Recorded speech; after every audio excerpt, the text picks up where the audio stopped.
Legion, Azrael here like always, and we're checking out the top 10 movies we missed this summer. Personally, this is going to be a challenge video for me to see if I've seen these videos or not seen these videos.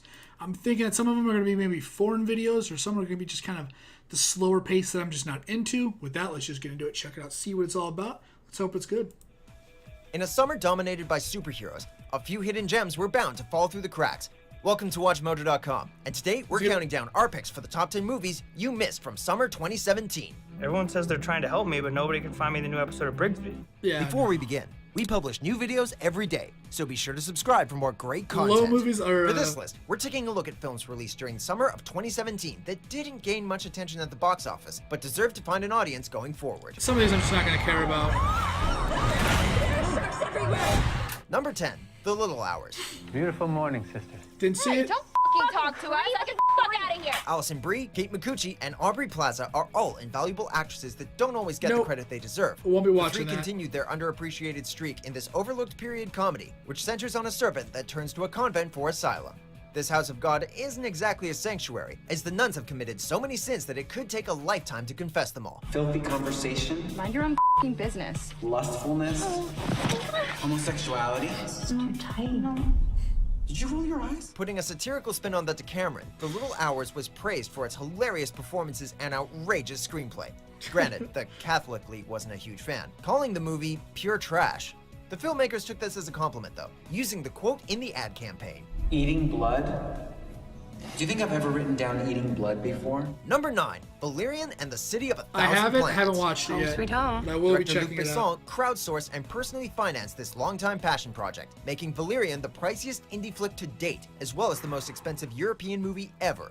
Unfortunately, it couldn't compete with an overstuffed summer, making back just $132.5 million at the worldwide box office from a budget of between $177 and $210 million. Yeah, we're a team. While this adaptation of the French comic book series might fall short in the storytelling department, the film is worth a gander for its gorgeous production values alone. As he did with Looks The Fifth great. Element, Besson serves up a banquet of eye candy, packing every shot with stunning imagery. Even if you turn the sound off, Valerian would still offer a visual extravaganza that's out of this world. It looks freaking crazy.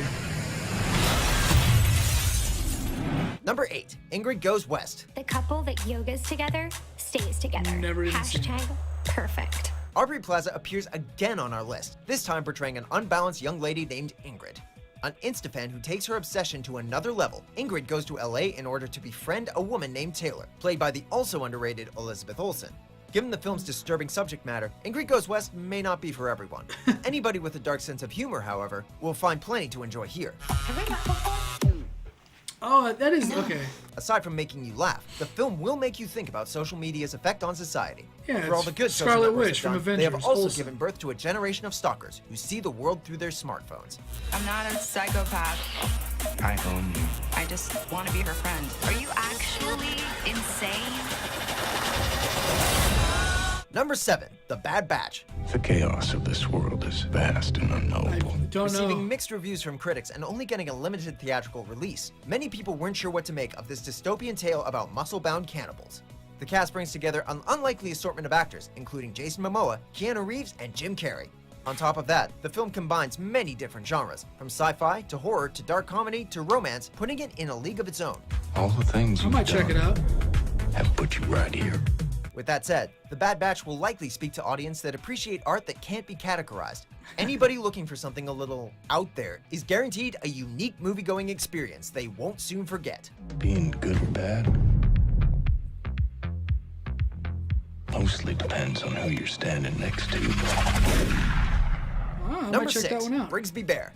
You did it, Briggsby. If you combined Room with The Adventures of Teddy Ruxpin, you'd get something along the lines of Briggs Be Bear. Kyle Mooney stars as James, a man that spent his life underground watching an educational children's program. Upon being released to the outside world, James sets out to complete Briggs Be Bear's story and find closure. Everything's very big. It's really very big. While some may write it off as too weird for words, Briggs Be Bear is an ambitious, creative, and passionate film. It explores how characters on screen can feel more real than actual people, and allowing us to see the world from a different perspective. Plus, it'll resonate with anyone that ever had their favorite show canceled abruptly. Okay, 1, 2, 3. It looks Number cool. I 5, don't think I'll watch Beatrice it. at Dinner. This is my dear friend Beatrice. Nice to meet you. Whether Oh, you support God. Donald Trump or not, nobody can deny that his presidency has mounted a lot of heated debates at the dinner table. With that in mind, Beatrice at Dinner was one of the summer's most topical movies. Salma Hayek plays a massage therapist that winds up breaking bread at a wealthy client's house. When I first came to the United States a long time ago. Did you come legally? Yes? Oh, this tenderloin was amazing. She naturally clashes with the other guests, most notably John Lithgow as a politically incorrect entrepreneur. Tackling everything from illegal immigration to animal rights, the film isn't afraid to make its audience uncomfortable, which might explain why it wasn't a runaway hit. Years from now, though, people will look back at Beatrice at Dinner as a truly timely film. I think that fate brought us together. For what? I don't know. Revenge, maybe? Number 4, A Ghost Story.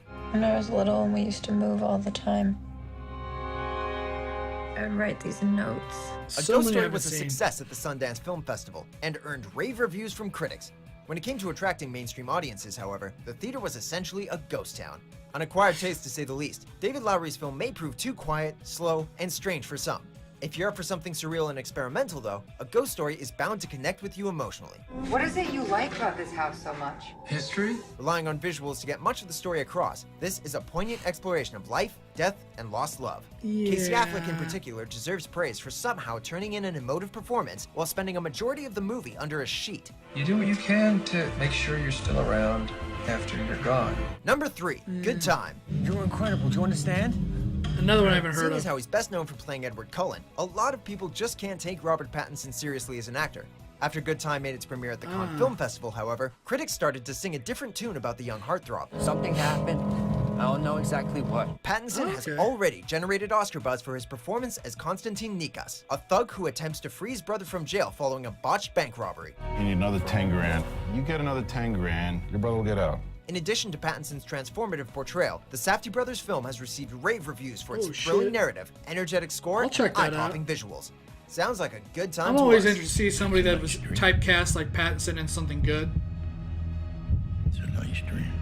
Number 2, The Beguiled. We ask for your protection over our school and we pray that we Another will be one I haven't kept heard from of. harm throughout the night. The Beguiled resulted in a Best Director award for Sofia Coppola when it premiered at the Cannes Film Festival, but sadly got swept under the rug during its wide release.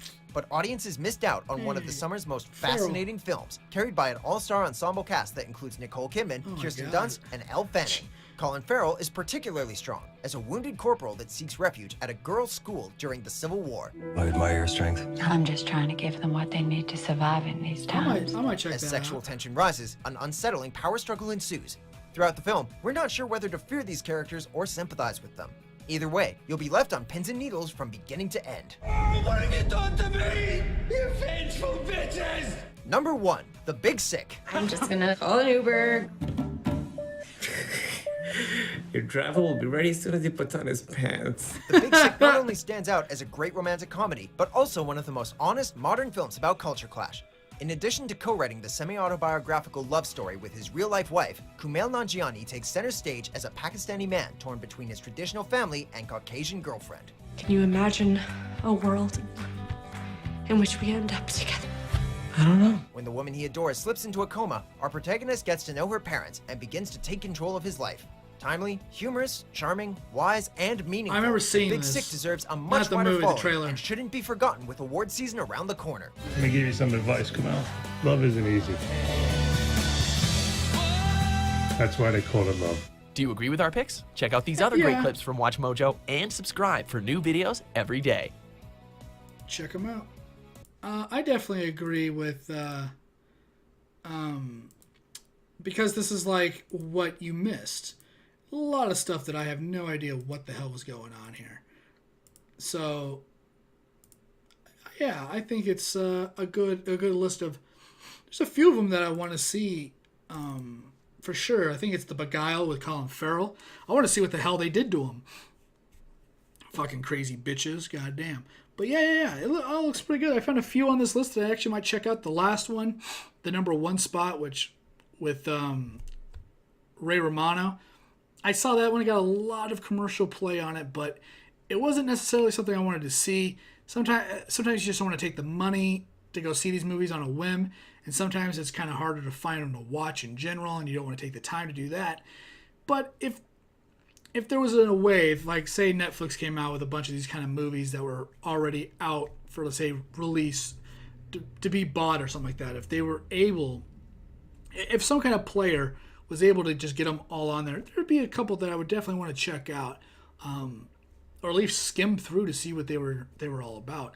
Some of them look good. Some of them look good that might have some not so good parts in it. The Ghost Story, I think is what it was. Doesn't seem like one I'm going to definitely check out. The Robert Pattinson one looked like a pretty interesting movie. The Beguiled is definitely one I'm going to try to check out and see as soon as I can. Overall, a good list of things I haven't noticed or swept under the rug like they said. Definitely a good list. And I definitely found some stuff that I want to check out. But with that, I'm going to get out of here. Thanks for watching. Thanks for hanging out. You like the video, like the content, you can always like, subscribe, or share. Remember, it's completely up to you. I do appreciate it, though, and I'll see you on whatever video I'm doing next. Once again, my name is Azrael. Later, guys.